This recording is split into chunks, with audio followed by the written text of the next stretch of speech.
वाशीला एवढे आमचे मराठा बांधव आहेत. मी हिंगोली जिल्ह्यातून वसमत तालुक्यातून आलेला आहे. आमच्या गावातून कमीत कमी 700 माणूस आलेला आहे. किती? 700. आणि असा अंदाज लावा, सरकारनं भरमात राहू नाही. जरांगे पाटील जी मागणी करतात, सरकारकडे मानताय.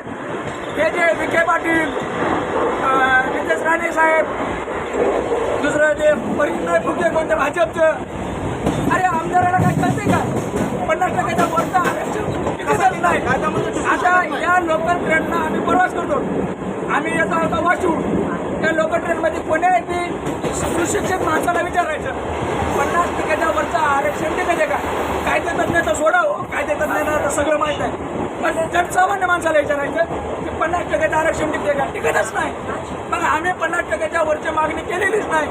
तर फडणवीस सरकार, आता फडणवीस सरकार म्हणावं लागेल ना, कारण त्याने सगळ्याला संघ घेतले. ते काय म्हणतात आम्ही आरक्षण दिलं. आणि तुम्ही आरक्षण दिलं काय? आम्ही निवडून दिलं बरोबर. ते कसं आहे माहिती का, लेकराला चॉकलेट दिल्याप्रमाणे आहे. आता हे चॉकलेट देणं हे टॉयलट ठेवला, पण खरी मन आहे चॉकलेट देण्यासारखं. चॉकलेट तवाच संपत, तसं आरक्षण आमचं कवा संपल काय गॅरंटी नाही. त्याच्यामुळं आम्हाला ओबीसीतूनच आरक्षण पाहिजे.